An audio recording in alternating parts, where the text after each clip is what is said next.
Et on continue hein, en ce jeudi, enfin même tous les jeudis de ce mois de novembre et décembre 2023 sont réservés à la saga Saw. Donc le premier volet est déjà disponible sur la chaîne, le pourquoi du comment après. Donc le 10e volet est aussi disponible parce que après la sortie de la vidéo avis Saw 10 disponible sur la chaîne, un abonné m'a demandé « Fab, ce serait bien que tu donnes un avis sur bah oui, tous les films de la saga. » Donc j'ai réservé les jeudis du mois de novembre et décembre 2023 pour Saw, donc le 1, et là bah, on attaque le 2 après le générique.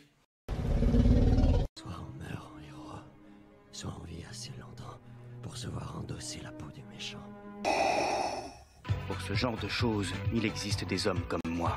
Il t'arrive de saigner. Vous pouvez respirer, vous pouvez cligner des yeux, vous pouvez pleurer. Ah, m'a ramené le conduit celle-là. Maintenant que j'ai votre attention, Accroche-toi, petit. Alors comme dit après, donc là on va parler de Saw, le 2e volet. Et d'ailleurs, petit détail, Saw 10 se passe entre le 1 et le 2, donc c'est plutôt sympa de se les refaire par rapport à la sortie du 10. Hein.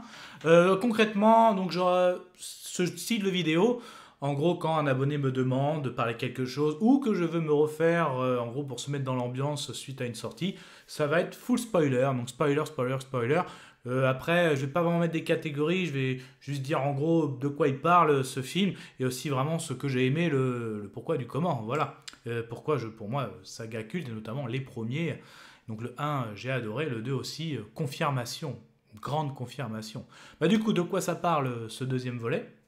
Il était une fois une... Alors, Saw 2, tout de suite, déjà, on a une scène d'introduction pour se dire encore plus de folie, encore plus de jeu. Donc là, on est carrément donc la personne qui est enfermée avec l'espèce de gros masque prêt à se refermer pour lui broyer la tête. Et justement, il a un petit vice, c'est le voyeurisme apparemment. Et du coup, pour s'en sortir, pour déverrouiller ce mécanisme, il faut aller chercher la clé derrière... qui a été mis derrière l'œil. Donc là, on a la marionnette dès le début. Bonjour, on va jouer à un jeu. Donc là, c'est vraiment pas mal du tout. Hein, donc c'est... tout de suite, hein, on est dedans. Ensuite, on rencontre, en gros, un policier avec son fils. Hein, on sent bien qu'entre les deux, c'est pas oufissime. C'est pas un grand lien entre père et fils. Et surtout, ce flic, en fait, enquête sur le fameux tueur au puzzle. Et justement, l'enquête, en gros, va aboutir. Ils vont réussir à interpeller notre tueur au puzzle. Sauf que tout était préparé par notre Jigsaw.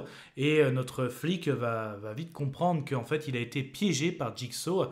Et notamment, son fils fait partie du piège. Parce que justement, le jeu de ce 2e volet, c'est que toutes les personnes, enfin, plusieurs personnes sont enfermées. Parmi ces personnes, il y a le fils de ce flic. Hein, et donc, forcément... il y a à la fois un double jeu, comme dirait Christophe Willem. Quelle belle citation. Du coup, pourquoi j'ai adoré aussi ce 2e volet? Déjà le fait que Jigsaw arrive à tenir la police et ce policier entre ses mains. Le fait, on a le scénario du tueur, du méchant qui se fait attraper. Mais il s'est fait attraper, mais il a le contrôle sur la police, il le met même à genoux. Et d'ailleurs, il lui dit, hein, justement, quand va voir les écrans, donc là, on voit le policier qui retire les écrans, et il voit des gens qui sont enfermés. On connaît notre Jigsaw, notre tueur au puzzle, et il voit dans les écrans, il y a son fils. Et en vrai, il lui dit, on va jouer à un jeu, le seul jeu que je te demande, on va parler, on va discuter, il faut que tu restes tout le long de la discussion, il faut qu'on arrive à parler. Mais parler, son fils est en danger, lui il veut savoir comment sauver mon fils. Et du coup, les caméras elles basculent, et là de l'écran, on va à l'intérieur encore de cet énorme escape game, peut-être pas en famille, mais vraiment... Donc tout le monde a été pareil, un peu comme le premier volet, a été enfermé à leur insu, ils ont été capturés, ils ont été endormis, ils se retrouvent. Et en gros, le coup des cassettes est toujours présent. Il y a les cassettes, et à chaque fois, on va jouer à un jeu. Donc, il y a un jeu qui concerne chaque personne. On retrouve aussi parmi... il y a plusieurs personnes. Le fils du policier, mais aussi Amanda. Amanda est présente. Donc là, vu que... vous avez vu le 1 et le 10, vous savez un petit peu. Mais là, je rappelle les faits. Quand on commence la saga, le 1, Amanda, c'est la survivante. Et là, quand on la revoit dans Là, bah, encore par le tueur au puzzle. Alors, soit il n'a pas supporté qu'elle a survécu, et là, bon, là, tu vas y aller, tu vas y passer. Mais quand vous connaissez la suite, là, je vais en revenir après, forcément. Donc, elle est présente aussi. Et donc, bah, après, le grand escape game géant commence. Bon, notamment, forcément, il y a toujours une forte tête. Moi, j'y vais pas. Enfin, je crois pas à vos conneries. Il prend la clé, la première, première tuerie du jeu. Bah, en gros, il y avait un système avec le pistolet, en gros, le revolver, hein, qui derrière le Judas. Et quand on tourne la poignée, je crois, la clé, où il force, et là, bam, bastos. Bah, premier mort. Hein, ouais. Donc là, pas mal du tout. Ensuite, on se rend vite compte, et ça, c'est très bien, parce que toutes les personnes qui sont présentes, eh ben, ce sont des personnes qui ont été interpellées par ce fameux flic qui, en gros, a interpellé Jigsaw. Mais parmi eux aussi, il y a le fils. Donc, ils vont s'en apercevoir que tu es le fils du flic qui nous a interpellés, mais sauf qu'il les a pas interpellés de façon très légale. Et oui, donc c'est là, justement, on sait que les victimes de Jigsaw, hein, ce sont des gens qui l'estiment, qui ne profitent pas de la vie, hein, qui trichent. Et donc, justement, lui, il est condamné avec le cancer. Justement, d'ailleurs, quand il se fait interpeller, levez les mains, je peux pas, on voit toutes ces machines, monitoring, tout ça, bouteille à oxygène. Donc, et là aussi, par rapport au 1, là, on le voit vraiment tout de suite, il est dévoilé par rapport à la surprise du 1, à la fin du 1. Mais là, justement, c'est ça qui est bon, il est dévoilé, mais il tient tout le jeu, il tient tout le monde à genoux, et c'est très très bon. C'est ça qui fait de lui un grand criminel, même une référence dans la pop culture, hein, et puis l'horrifique, hein. Donc, que dire après dans cet escape game mortel géant. La scène du four quand même. Donc il y en a un, il s'introduit dans le four, il veut tirer. Oui, parce que j'ai oublié de dire, en fait, le jeu principal aussi, c'est ils respirent un gaz mortel. Et il faut trouver des antidotes. Mais les antidotes aussi, pour les trouver, il faut résoudre des énigmes. Enfin, un jeu vraiment plus centré sur la personne. Donc il y en a un, il va ramper dans un four, il va tirer, la porte va se fermer, et blam, et là. Donc, à la fois, il meurt de douleur, hein, les brûlures, tout ça, pas bon du tout. Entre celle où le mec qui jette Amanda dans les seringues, là, que dire encore, là, on voit qu'il souffre aussi par rapport au gaz. Celle aussi, ils sont complètement même intoxiqués, le cerveau. Elle croit voir, elle met ses mains et là, elle se fait transpercer là. Donc, de toute façon, quand elle est là, elle est à bout. L'autre, pareil, il découvre qu'en fait, ils ont des codes parce qu'en gros, derrière la nuque, et même à la fin, il est prêt à se couper. Et tout ça, les flics, donc l'équivalent un peu du SWAT, hein, voilà, voient ça aux écrans. Et l'autre, il est en entretien avec John Kramer, quoi.